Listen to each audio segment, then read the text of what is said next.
Para mí es un honor presentar al profesor Erwin Veneros. Él tiene la licenciatura, maestría y doctorado en matemáticas en la Universidad de Ginebra, Suiza. Actualmente es profesor de la Universidad Privada Boliviana, como profesor invitado también de la Universidad Mayor de San Andrés y la Universidad Católica Boliviana. Se especializó en el modelaje y simulación numérica de ecuaciones aderivadas parciales, particularmente en el área de descomposición de dominios, analista de datos en una importante clínica en Suiza, con un enfoque aplicado hacia la ciencia de datos.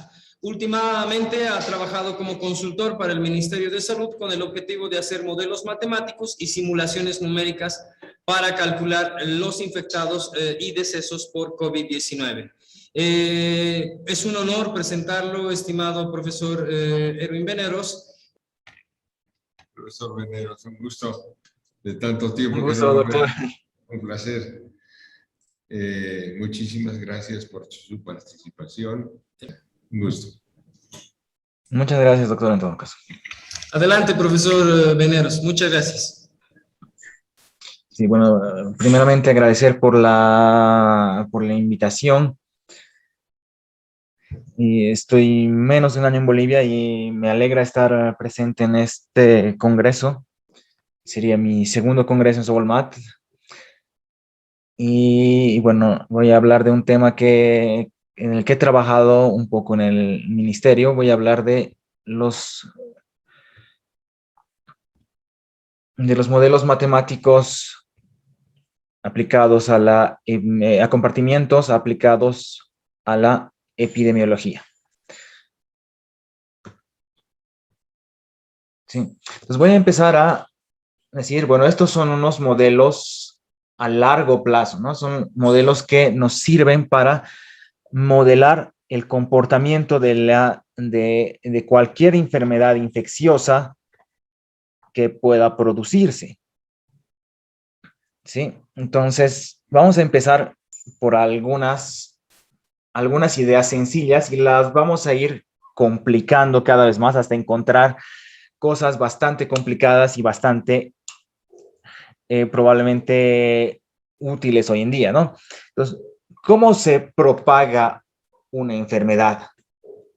Bueno, lo primero que podemos pensar es si tenemos un grupo de personas que estén infectadas, pues estas personas infectadas deben propagar la enfermedad de manera proporcional a la cantidad de personas que existen y a la cantidad de personas que estén disponibles de infectar, ¿no?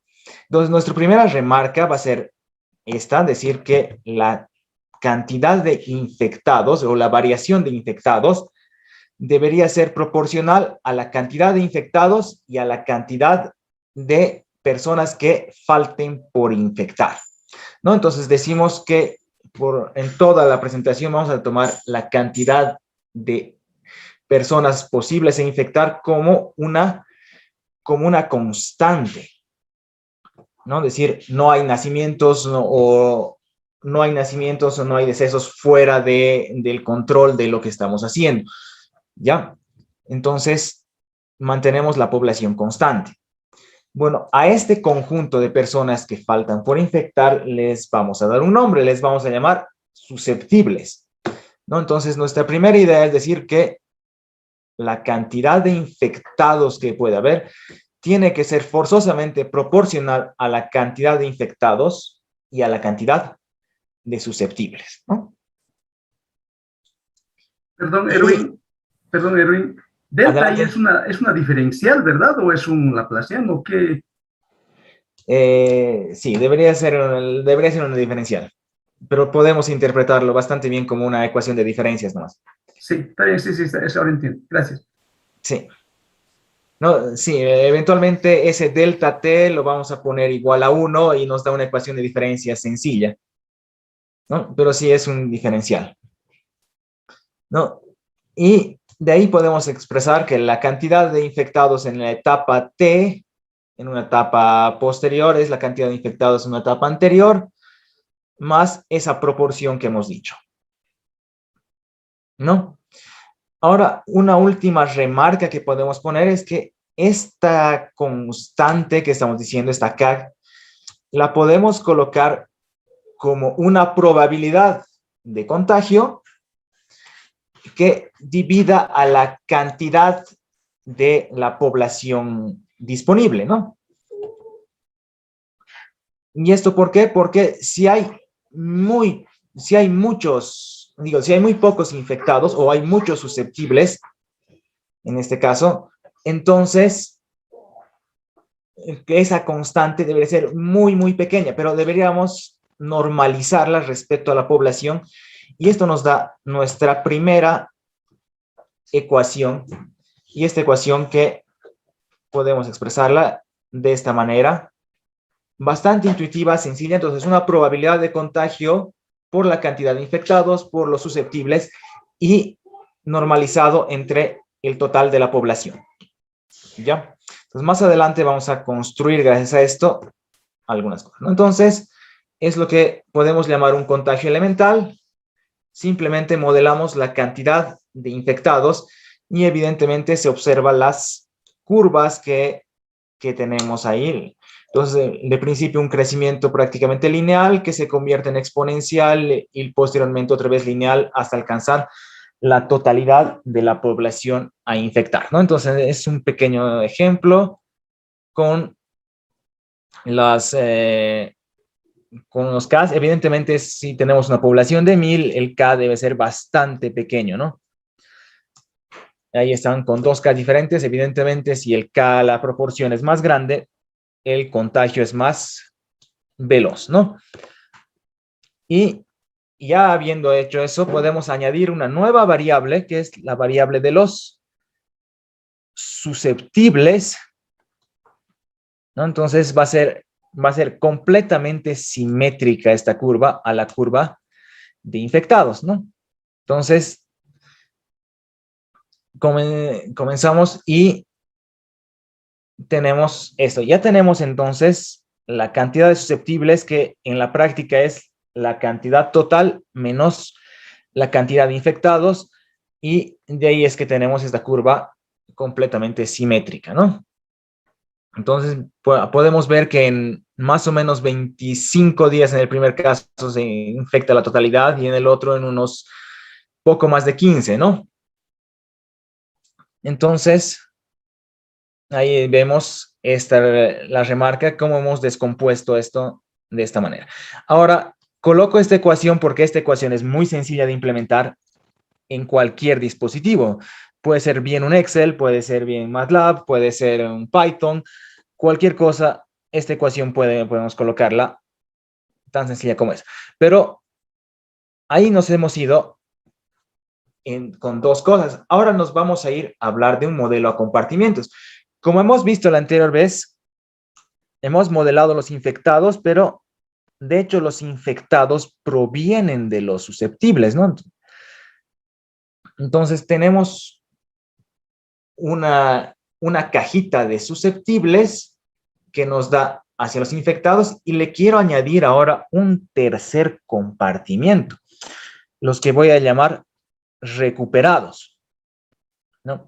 Ahora, recuperado probablemente es la palabra con la que se conoce el modelo. Va a ser un modelo SIR, susceptible, infectado, recuperado, pero el nombre debería ser de retirado, ¿no? ¿Por qué? Porque en esta cajita de recuperados los vamos a mezclar a los que realmente se han recuperado, han salido de la enfermedad, y a los que han fallecido por la enfermedad. ¿Ya? Entonces, ahí tenemos una cajita que un grupo de cajitas que van transmitiéndose la información de una hacia la siguiente, ¿no?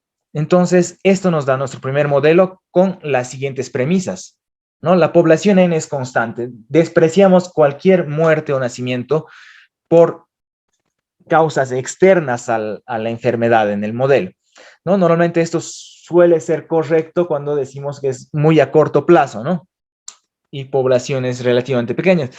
Ahora, cuando decimos poblaciones grandes, pues podemos despreciar la tasa de natalidad y mortalidad fuera de contexto, porque es pequeña comparada a la cantidad de mortalidad que se va a registrar. justamente, por ejemplo, con el caso del COVID es mucho más significativa, ¿no? Entonces, los compartimientos pasan de uno a otro simplemente y siguiendo cierto modelo. Entonces, en este caso, de los susceptibles a los infectados, de los infectados a los recuperados, no hay vistas inversas, no hay caminos inversos, no vamos a ir del recuperado a infectado. Entonces, nuestro modelo está definido tal como está aquí y nuestras tasas son fijas, ¿no? ¿No? Nuestras tasas hemos dicho, la probabilidad de contagio la podemos considerar fija. No obstante, esa probabilidad de contagio es completamente variable, ¿no? Justamente varía mucho en función del cuidado que se tenga, del distanciamiento social y entre otras cosas, ¿no? Entonces, la probabilidad de contagio es lo que más va a variar, ¿de acuerdo? Y bueno, eso posteriormente lo vamos a convertir. Ahora podemos expresarlo y ahora sí lo voy a ser mucho más formal al decir, este es el modelo SIR que todos conocen. Entonces, ¿qué tenemos? La variación de los susceptibles tiene que ser proporcional en forma negativa, entonces vamos a perder gente, como la probabilidad de contagio, que en este caso le vamos a denominar alfa, por los susceptibles, por los infectados y normalizado entre la población. Entonces, si hemos quitado de los susceptibles, pues hay que añadirle eso mismo a los infectados. Entonces, los infectados crecen de esa manera, pero son retirados de los infectados con otra tasa. Esta tasa va a ser la tasa de recuperación. La tasa de recuperación es una constante propia a una enfermedad. En este caso, en el caso del COVID, es más o menos entre 21 y 21 días el tiempo de la enfermedad, y la tasa de recuperación es el inverso de ese tiempo. Entonces, ahí tenemos ya dos constantes. Vamos a ir añadiendo cada vez más constantes para hablar de estos modelos. Y aquí tengo un error, debería ser la derivada de R con respecto del tiempo, es proporcional a esa tasa de recuperación por los infectados. Entonces, los recuperados van creciendo respecto a proporcionalmente a esa tasa de recuperación, ¿no? Y ahora, la anterior ecuación la podemos transformar tranquilamente en una ecuación a diferencias que es fácilmente implementable, especialmente si vamos a considerar un contagio diario. Entonces, nuestro delta T sería 1 y se simplifican bastante las cosas. Y tenemos que los nuevos susceptibles son los susceptibles anteriores, menos esa constante que hemos dicho. Esa probabilidad por los susceptibles, por los infectados, normalizado y multiplicado por el paso del tiempo, ¿no? Entonces, lo mismo para los infectados y para los recuperados, ¿no? Y esto ya nos da unas curvitas. Bueno, perdón. Vamos a hablar unas cuantas cosas más antes de pasar. Entonces, alfa es la probabilidad de contagio, también llamada tasa de infección. Ese alfa por el número de infectados y normalizada se llama tasa de contagio, que en algunos casos se utiliza. Y lo que hemos dicho que ese beta es la tasa de recuperación o el inverso del periodo de infección. Ahora, algunas cosas que remarcar respecto al modelo. Evidentemente, la enfermedad tiene un límite y el límite está dado por el agotamiento de susceptibles, ¿no? Cuando ya no hay gente que infectar, pues la enfermedad se extingue. Y la otra cosa, tal como habíamos visto al principio, antes, el crecimiento de los infectados es inverso al decrecimiento de los susceptibles, al menos en una primera instancia, ¿no? Ahora, limitaciones del modelo. Estamos considerando que el contagio es inmediato, ¿no? Una persona está en contacto con otra y se ha contagiado. Sin tiempo de incubación, esta remarca lo vamos a poder corregir más adelante. La otra cosa que hemos dicho, que los muertos y los recuperados están en la misma categoría, no muy útil cuando queremos, sobre todo, ocuparnos de los muertos o los que probablemente tienen alta probabilidad de muerte. Y otra cosa, tanto en el modelo de diferencias como en el modelo diferencial, pues tenemos pacientes fraccionarios, ¿no? Entonces vamos a tener 17.4 pacientes que estén infectados en algún momento, cosa que no es tan correcto para las cosas, ¿no? Pero habría que, en algunos momentos podemos hacer algún corte para decir y los redondeamos como corresponde para corregir eso, ¿no? Y bueno, aquí vemos, ya aparecen las curvitas tradicionales. En rojo está la curva de infectados, en verdes son los susceptibles y en morado los recuperados. Ahora, dependiendo de la tasa dependiendo de la tasa de contagio de ese R0, vamos a poder ver que puede que no lleguemos a contagiar a toda la población, ¿no?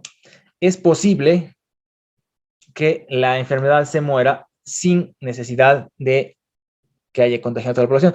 Y depende un poco de los parámetros, ¿no? De la tasa de recuperación y de la probabilidad de contagio. Ahora hay una probabilidad de contagio aquí bastante débil de 1/3, por ejemplo, ¿no? Y ahí tenemos con unos 10.000 infectados y con diversas tasas básicas de contagio. Vamos a hablar de SR0. Bueno, aquí hay otros ejemplos que mientras más grande sea ese R0, que vamos a hablar enseguida, que es la tasa de contagio, es la tasa de contagio básica. Entonces, mientras más alto sea eso, pues más vamos a lograr, mientras más alto sea, más rápido va a ser el contagio y va a alcanzar a la mayor cantidad de población, ¿no? Entonces, en otros casos, vemos que queda un pequeño margen de susceptibles que no ha adquirido la enfermedad, ¿no?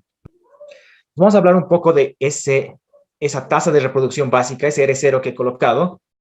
Y ese R0 es cuántas personas una persona infectada va a lograr infectar. Entonces, si decimos que ese R0 es igual a 1, entonces una persona quiere decir que infecta a otra, y esta persona a otra, y esta persona a otra. Y de esta manera logramos propagar de esa manera la enfermedad.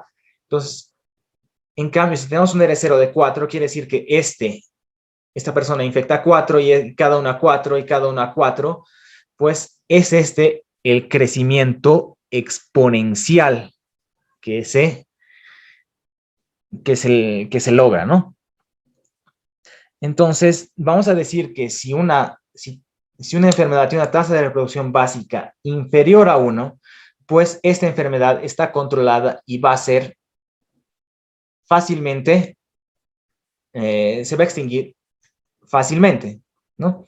En cambio, si tiene una tasa de reproducción básica mayor a 1, entonces esta enfermedad no se está controlando, se está expandiendo, pero de manera descontrolada. Entonces, epidemiológicamente se dice que si una enfermedad está entre 1 y 2, la enfermedad, probablemente tomando medidas y haciendo cosas, es controlable. Pero si está superior a 2, pues simplemente está fuera del control de las cosas y está a un crecimiento acelerado, ¿no? Entonces, esto podemos detectarlo de dos maneras. Entonces, podemos detectarlo, la cantidad de infectados, debería haber colocado ahí, la cantidad de infectados en una etapa T debería ser proporcional a la cantidad de infectados iniciales multiplicado por SR0 elevado al tiempo T y entre T, que va a ser el periodo de infección de la enfermedad, ¿no? Entonces, si vemos el caso del COVID, que es más o menos 21 días, entonces, idealmente, para calcular esto, bueno, tendríamos la raíz de 21 entre nt n0 a la t. Idealmente, si tenemos un periodo de 21 días, fácilmente podemos calcular el R0. Ahora, el R0 también lo podemos calcular como esa probabilidad de contagio entre la tasa de recuperación. ¿Sí? Entonces, son dos formas de calcular que podemos hacerlas, ¿no? Entonces, eventualmente ese alfa va a ser ese beta, que es una constante casi fija por el R0, ¿no? Entonces, eventualmente sea utilizamos para los modelos esa probabilidad o sea utilizamos esa tasa de reproducción básica, ¿sí? Y la tasa de reproducción básica eventualmente la podemos calcular de la manera de la izquierda para aproximarla y eventualmente hacerla variable, ¿no? Entonces, ahora me voy a dedicar a jugar con los modelos diferentes a compartimientos. Entonces, ahora, por ejemplo, les propongo un modelo cis, donde tenemos susceptibles, infectados, y pues lo tenemos, luego de que quedan infectados se vuelven a ser susceptibles, y esto nos da algo interesante, ¿no? Nos da un equilibrio entre los infectados y los susceptibles, ¿no? Entonces, van a estar infectándose todo el tiempo gente y se van a estar recuperando todo el tiempo y vuelven a ser susceptibles. Entonces, esto nos da un equilibrio interesante, ¿no? Ahora, eventualmente, un modelo así es un modelo sencillito para decir que se podría hacer tal vez con un periodo de latencia o tal vez con otra cosa, aumentar compartimientos de este modelo simple para que sea más interesante, ¿no? Entonces, podemos ver otros modelos a compartimientos. Entonces, podemos ver un modelo SEIR. Un modelo SEIR que son susceptibles, expuestos, infectados, recuperados y decesos. Un modelo, bueno, podemos hacerlo un SEIR sin D, que sería susceptibles, expuestos, recuperados. Simplemente, que más adelante vamos a ver, le podemos añadir las vacunas, que eso interesa bastante hoy en día, que tan se puede añadir a las vacunas. Podemos modificar el modelo anterior, el CIS, para hacer un CIS, donde añadimos los expuestos con su tiempo de incubación. Podemos añadir a este mismo modelo CIS, podemos añadirle los decesos, por ejemplo, ¿no? O podemos darle un periodo de latencia, tal como hemos pensado, a los que se han recuperado, no van a pasar a un recuperado, sino un periodo de latencia donde tienen inmunidad a la enfermedad para luego volverse a infectar. Entonces, son posibles modelos. Voy a explicar algunos, por lo menos los más importantes, a partir de lo anterior. Entonces, aquí está un modelo SEIR donde vamos a corregir el tiro del tiempo de incubación, ¿no? Entonces, hemos añadido una cajita más, que son los expuestos, quieren decir los que tienen la enfermedad pero están en la etapa de incubación. Entonces, nuestro contagio va a la etapa de incubación. Y de aquí vamos a sacarlos. Este era menos. Bueno, en la segunda línea es menos el gamma. Entonces, y vamos a ir retirando elementos de los expuestos como el tiempo de incubación. Entonces, ese gamma es el inverso del tiempo de incubación. Y los infectados van a venir de los expuestos con esa proporción de los expuestos, y les vamos a retirar con la tasa de recuperación, ¿no? Entonces, eso también nos da un modelo de este estilo. Otra vez a diferencias. También un modelo sencillito, donde tenemos los expuestos y los infectados, ¿no? Lo que hemos añadido, esta gama que es la tasa de incubación, ¿no? Ya tenemos un modelito. Ahora corregiremos el tiro de las... bueno, aquí está el modelo. Entonces tenemos en rojo todavía siguen siendo los infectados y en azul son los expuestos, ¿no? Evidentemente el tiempo de incubación es menor, por eso es que la curva es más pequeñita de los expuestos con respecto a los otros, ¿no? Ya vamos a modelos un poco más complejos. Ahora le podemos agarrar y añadir un quinto compartimiento que vamos a diferenciar entre los recuperados y los decesos. Y este es un modelo SEIR-D, donde aquí tenemos, la diferencia del modelo es que de los infectados tiene doble salida. De la cajita de los infectados sale a la cajita de los recuperados y a la cajita de los decesos, proporcionalmente, entonces a los recuperados, tal como hemos hecho con la tasa de recuperación, pero aquí vamos a añadir una tasa de mortalidad de la enfermedad, ¿no? Que va a ser, yo qué sé, del 1%, del 2%, ¿no? Entonces, de ahí vamos a ir sacando los nuevos decesos. Entonces, los recuperados y los decesos no tienen salidas, pero sino el resto sí comparten compartimientos, ¿no? Entonces, y ahí está el modelito a diferencias, que también fácilmente implementable, ¿no? Y aquí tenemos ya, si no me equivoco, este es con una tasa de mortalidad de 1% aproximadamente. Y ahí vemos cómo es la evolución de los susceptibles, de los infectados, los recuperados. Los decesos están en negro, ¿sí? Entonces, este es el modelo. Inclusive vamos a ir a ver un pelín más complejo. Vamos a añadir la vacuna.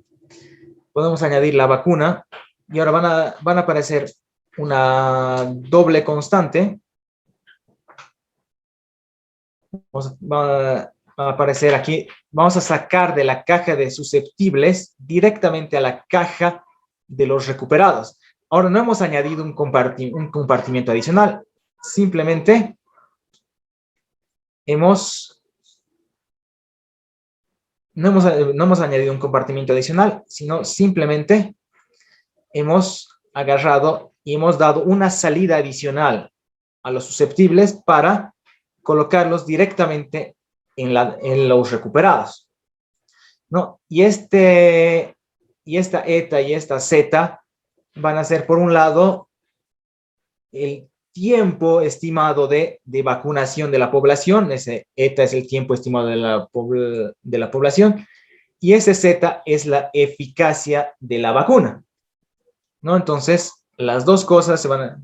Entonces, perdón, ese eta va a ser el inverso de ese tiempo de vacunación. Entonces, si vamos a vacunar en 3 meses, pues va a ser 1/90 multiplicado por la probabilidad, la eficacia de la vacuna, ¿no? Entonces, quitamos en eso de los susceptibles y le añadimos a los recuperados. Y ahí está el modelo con vacuna, y creo que sería el modelo más complejo que vamos a ver hoy día. Y eventualmente esto hay que discutir. Ahora decimos, hay tantas vacunas que tienen diferentes efectividades y demás, entonces, y diferentes resistencias contra diferentes cepas ¿no? Entonces, esta parte, digamos, es lo último que hemos añadido. Hay que tener mucho cuidado al hacerlo, ¿no? Pero bueno, ahí está el modelo sencillito. Evidentemente, al pasar de los susceptibles a los recuperados, aceleramos el decrecimiento de los susceptibles y aplanamos las curvas de expuestos y de infectados, y eventualmente de decesos también, ¿no? Entonces, ahí está un modelo que tenemos. Ya, ahora voy a hablar un poquito de de lo que es prevalencia oculta, pues, para algunas enfermedades y en particular el COVID, pues no todas las personas manifiestan la enfermedad, ¿no? Y eso nos da que la cantidad de infectados va a ser superior a la cantidad de infectados registrados. Entonces ahí veríamos cómo esta idea, ¿no? Tenemos la cantidad de infectados en el muñequito pequeño y cuando la enfermedad está de cierta manera, ¿no? Entonces, basados en un artículo, podemos dar una corrección a los infectados gracias a los decesos, ¿no? Entonces, si hay un buen registro de decesos, que más adelante vamos a discutir, probablemente podemos dar a los... podemos corregir el número de verdaderos infectados, ¿no? Entonces, podemos ir corrigiendo con esta formulita. Entonces, el número de infectados a la etapa t al cuadrado entre la diferencia entre los infectados a la etapa t-1 y los decesos de hoy día. Ahora, eventualmente se debería contar probablemente la probabilidad de una persona que sea infectado muera es más o menos a los 10 días, ¿no? Entonces tal vez sería bien corregirlo con t-10. ¿Ya? Pero eso a discutir, la idea sencilla simplemente es agarrar y corregir con los infectados de ayer con los decesos de hoy. ¿Ya? Y esto nos da algunas cosas interesantes, ¿no? Entonces aquí ya podemos ver algunas curvas. Entonces los casos, esto es para la segunda ola en Bolivia, los casos notificados, los casos con prevalencia oculta dando una corrección y ya podemos hacer un fitting de la mejor curva posible para que complete. Al ver que esta curva verde no coincide con las otras, no coincide con la azul, ¿no? Entonces esas mesetitas que se ven, no es que la curva sea de esa manera, sino más bien es que nos falta información para completar, ¿no? Entonces, esta meseta relativamente grande, la podemos ver que no era otra cosa más que la meseta en azul y que nos falta todavía ver, y probablemente, que nos falta ver es probablemente un subregistro de muertes. No sé si han visto, ha salido alguna noticia que hay un excedente de muertes en Bolivia comparado a otros años, ¿no? Fuera de la cantidad que tenemos registrada por muertes por COVID. Entonces, es probablemente ese subregistro de muertes que nos está evitando que veamos la verdadera curva, ¿no? Y ahora podemos ver otras cosas, similarmente para el caso de La Paz, por ejemplo, y probablemente aquí debería hacerse inclusive más grande la curva, o el caso de Santa Cruz, y el caso de Santa Cruz es bastante particular, probablemente también debería ser mucho más grande, o el caso de Cochabamba, que el caso de Cochabamba es muy similar al de Bolivia, ¿no? Hay una meseta muy pronunciada que no quiere decir otra cosa que ausencia de datos, ¿no? Entonces, sí, con eso. A ver, tenemos un segundito. Vamos a voy a compartir otro tipo de modelos. Entonces, quiero mostrarle algunos otros modelos. Estos son otros modelos epidemiológicos, ya no basados en datos, sino simplemente son modelos epidemiológicos de contacto, ¿no? Donde simulamos a las personas con desplazamiento. Bueno, efectivamente yo no lo he hecho, está en una página web, pero miren los puntos rojitos cómo se van infectando, y a los amarillos ya son los recuperados, ¿no? Entonces ahí está un modelo sencillo. Ahora, Y miren, a la izquierda tenemos cómo se dibuja la curva de infectados, ¿no? Y cómo desciende también la curva de susceptibles. La cosa es igual que nuestros modelos, efectivamente no hemos logrado infectar a toda la población. Eventualmente, si aumentamos esto, ¿no? Un poquito, podemos ver cómo rápidamente no solamente se va a infectar toda la población, sino que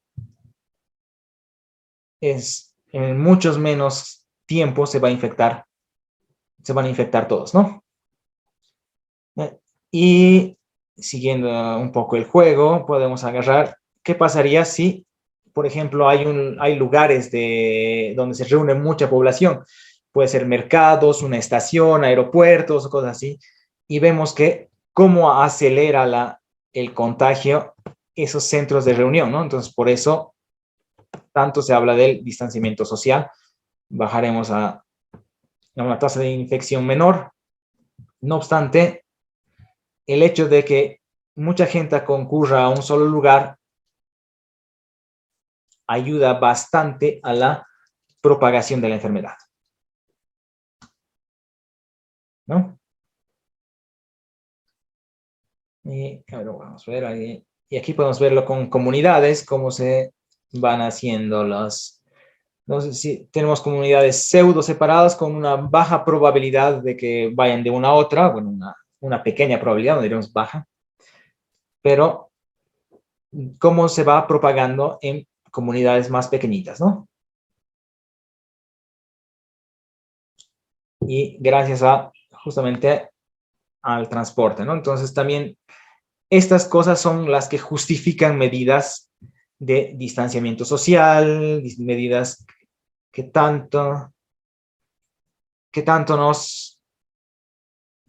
que tan mal pasan con la población, sobre todo aquí, ¿no?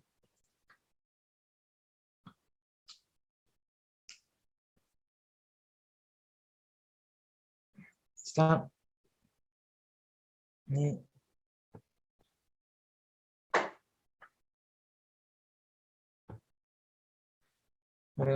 Haremos uno más, un compar. Voy a mandar aquí. Este es otro modelo de.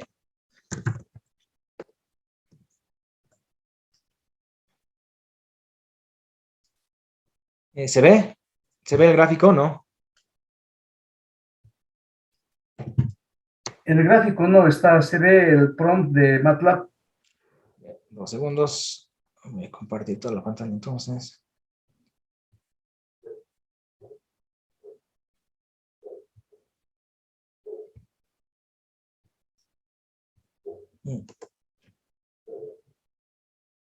Y ahí está. Ahora sí. Ahora, ahí vemos, en una comunidad cerrada tenemos, igual con una baja probabilidad de pasar de una comunidad a otra, tenemos la infección y en un cierto tiempo se van a abrir las medidas de restricción de desplazamiento y cómo se van viendo. Entonces, los susceptibles en verde, los infectados en rojo, los recuperados en azul y los decesos en negro, ¿no? Bueno, y se puede jugar con todas las probabilidades que hemos hablado, pero tenemos este modelito. Yo creo que ya se va a abrir. Miren, ya estaba empezando a decaer la enfermedad y creo que muy lento para el decaimiento. Ya ahí está, se han abierto las restricciones y cómo vuelve a remontar, ¿no? El hecho de abrir esas restricciones.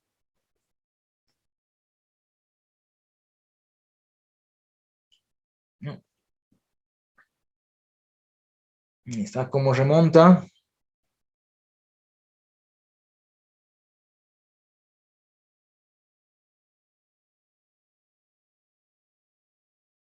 Y es interesante ver cómo estos modelos prácticamente van a hacer curvas muy similares a las curvas que hemos hecho con las ecuaciones diferenciales, ¿no? Y bueno, probablemente esta es un poco menos porque ya estamos afectando directamente a la curva, ¿no? A la forma natural de reproducción de la curva, pero si no ponemos restricciones como en el caso que hemos visto aquí, pues se da exactamente ese tipo de curvas que hemos visto en las cosas, ¿no? Y sí, entonces sí, sería eso sería todo. Muchas gracias. No sé si hay preguntas.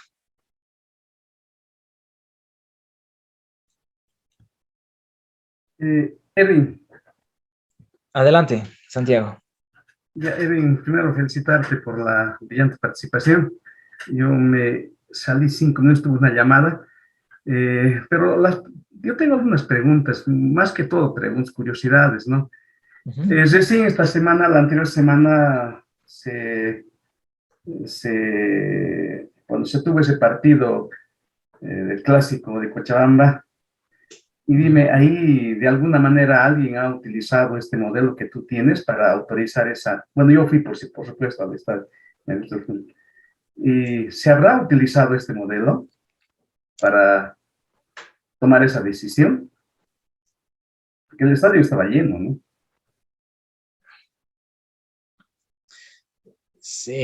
No sabría decirte, bueno. ¿No? Yo he trabajado en la segunda ola en el ministerio, pero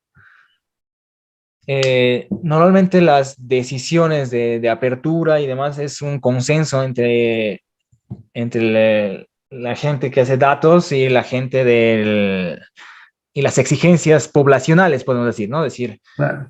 los involucrados que van a, ¿no? Es decir, por ejemplo, en el caso de la educación, pues hay mucha presión para vuelta a clases, sobre todo en áreas rurales, porque no hay los medios, ¿no? Entonces, dependiendo de cuál sea las cosas, hay cierta presión que se hace sobre la totalidad. Ahora, actualmente estamos en una etapa de desescalada y probablemente sea el buen momento para hacer actividades, ¿no? No quiere decir que es lo más ideal, pero sí, probablemente ya hemos cumplido la ola, entonces hay mucha gente que ya está, ya tiene inmunidad en el efecto, entonces se corta un poco los contagios entre persona y persona, ¿no? Entonces... Ya, Erwin, mira, mi segunda comentario más que pregunta es esto, ¿no? ¿Con qué datos se ha hecho el modelo que nos estás mostrando? Bueno, te pregunto esto por el hecho de que es sabido, ¿no? Que en cuestiones de sociología, cómo es el comportamiento de las personas, cómo es el comportamiento de las personas en una población, es sabido, ¿no? Que hacer interpolación o extrapolación hay que tener mucho cuidado en esa cuestión, porque intervienen mucho, ¿verdad? Si esto se ha aplicado, digamos, en una población, por decirte, no sé, en Europa o en Asia, me imagino que funcione lo mismo en Latinoamérica no es tan seguro, ¿no? ¿Qué opinión tienes tú, Erwin? Efectivamente, de principio que veamos las curvas así que sean como sierras es muy mala señal, ¿no? Eso nos dice que no detectamos lo mismo en los días, ¿no? Ah. Y eso es probablemente fallas del sistema, fallas entonces, los datos son los datos oficiales que están al alcance de toda la población, los datos diarios que salen del ministerio, por ejemplo. De todas maneras, los mismos datos están disponibles en páginas de internet, ¿no? Es decir, son los datos oficiales que da Bolivia, entonces son los datos registrados. Ahora, sociológicamente, efectivamente, mismo lo que se ve es que mucha gente no quiere, sobre todo los que no están graves, no quieren ir al médico, sobre todo en los picos, ¿no? Porque dicen, puede que tenga o no tenga la enfermedad, pero si voy a hacerme ver, probablemente ahí me contagie la enfermedad, ¿no? Ya no salga, así es la... Sí, Erwin, gracias. Y finalmente, Erwin, el modelo que nos planteaste y que nos comentaste, y creo que al menos los que conocemos de esto... Por si acaso, el modelo que está en verde es el modelo CEIR-D. Sí. Solamente he tomado la curva de infectados, pero... Correcto. Ese modelo, bueno, tú sabes que, por ejemplo, en los problemas de población como el de Malthus y el modelo logístico intervienen algunas cosas que en uno valen, en el otro no, y al revés. En este caso concreto, el modelo que tienen incorpora cosas como, por ejemplo, la política, la disciplina de un país, la economía del país y la edad promedio de ese país, porque no debe ser lo mismo que en España, no incorpora ninguna de esas variables. No, no incorpora. Es el modelo burdo y bruto que no implica todas. Y es por eso que al hacer esta curva verde, hago un fitting dejando libre el parámetro de susceptibles y la tasa de reproducción básica, ¿no? Entonces, dejo esos dos parámetros libres y optimizo en función. Yeah. ¿No? Es decir que si existe una curva ideal, como sería la verde, pues tendría esa forma, ¿no? Yeah. Ahora, no, todas las medidas que hagamos, restricciones y demás, pues afectan directamente a la enfermedad, normalmente aplanándola, no cambiando su naturaleza, ¿no? No vamos a decir esas oscilaciones que son normales, no, para nada. Debería ser más bien seguir casi un parámetro. La segunda es que la curva corregida, porque se hace una media móvil para hacer esta corrección, de principio se hace una media móvil, que ya corrige un poco la curva, y sobre esa curva se hace la otra.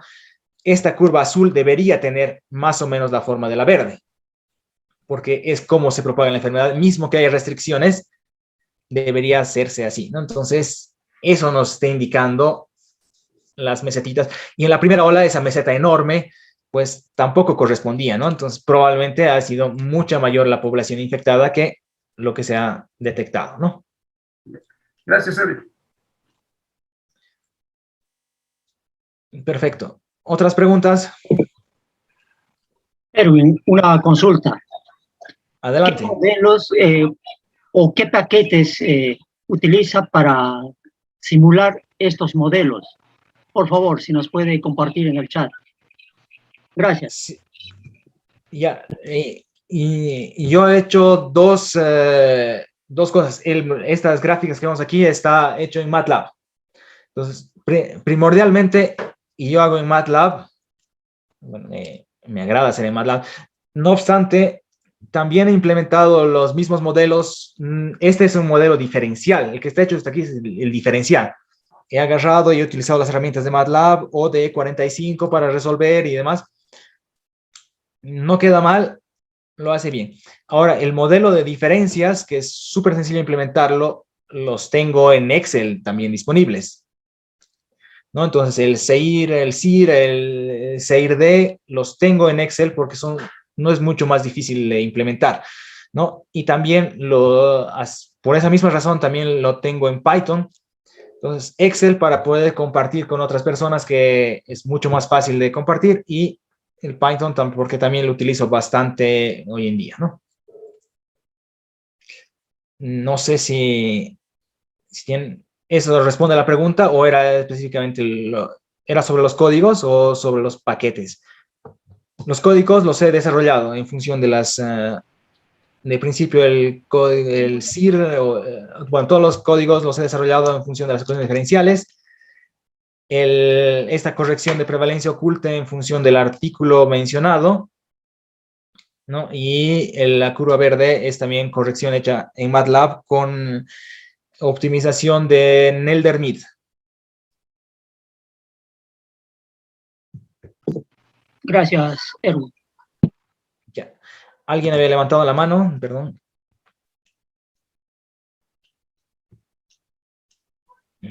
Una pregunta. ¿Me escuchas? Sí. Sí. Pensando primero en estos modelos estocásticos, ¿puedes dar un poco más de detalles de los modelos estocásticos que has usado? ¿Son modelos puramente Markov, por ejemplo? Digo, por ejemplo, con un modelo Markov, el tiempo de estadía en un estado, por ejemplo, de recuperado, antes de morir o recuperar, tenía una distribución exponencial. Y yo confío que yo tengo en español, pienso que tal vez en la realidad esta distribución no sería exponencial, sería algo diferente.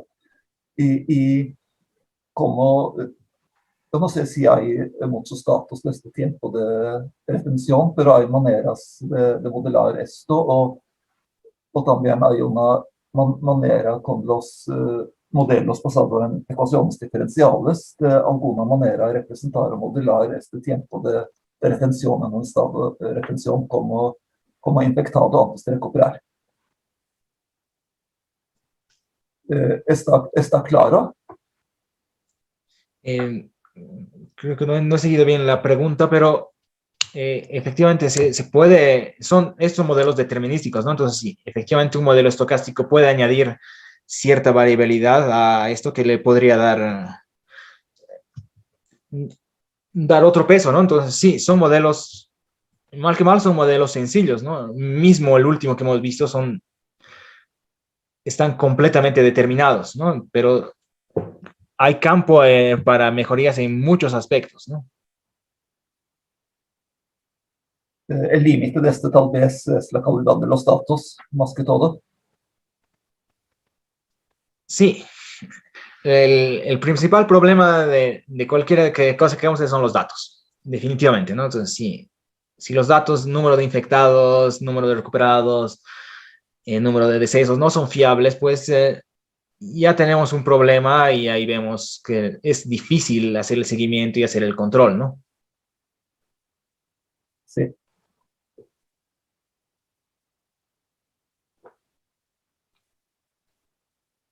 Sí, gracias. Eso era. No, un gusto. Ya. ¿Alguna otra pregunta más?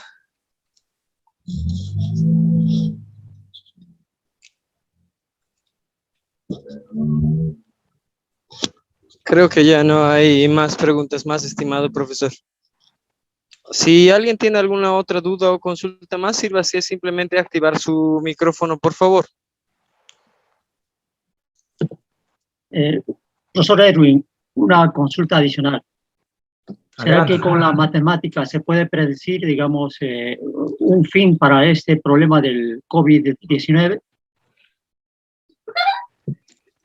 Yo creo que no. El problema de la enfermedad en sí misma es toda la variación que está viendo, ¿no? Las cepas son el problema, ¿no? Entonces, tenemos eventualmente una cepa prioritaria que está infectando y se va mezclando. O sea, hay mucha mutación de esto.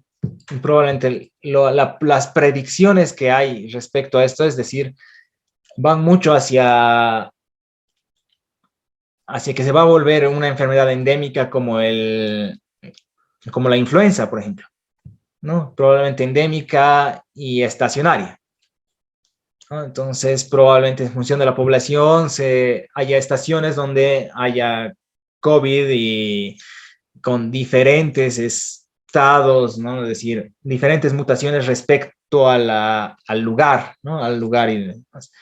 Entonces, eso produciría vacunas locales como la influenza, sobre todo para la población susceptible, ¿no? Entonces, las proyecciones, pero no son más proyecciones matemáticas, son más proyecciones de medicina, ¿no? Es decir, normalmente esto debería irse hacia esto, ¿Por qué? Porque mismo con las vacunas, como por ejemplo España, Alemania, Inglaterra, poblaciones altamente vacunadas se están volviendo a infectar porque hay una nueva cepa, ¿no? Entonces, es probable que no muy lejos de aquí la Delta llegue a Bolivia y ahí comencemos una cuarta ola, ¿no?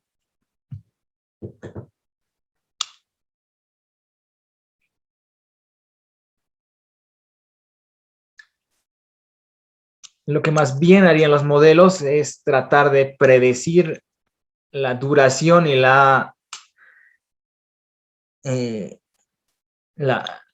tratar de producir la duración y la amplitud de las olas, ¿no? Una vez que haya datos suficientes, ¿no?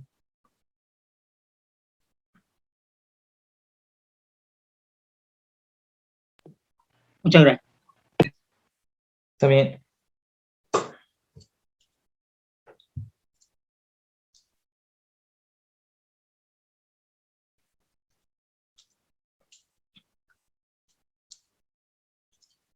Si no hay más preguntas, les agradezco mucho por su atención y ha sido un gusto estar presente aquí en,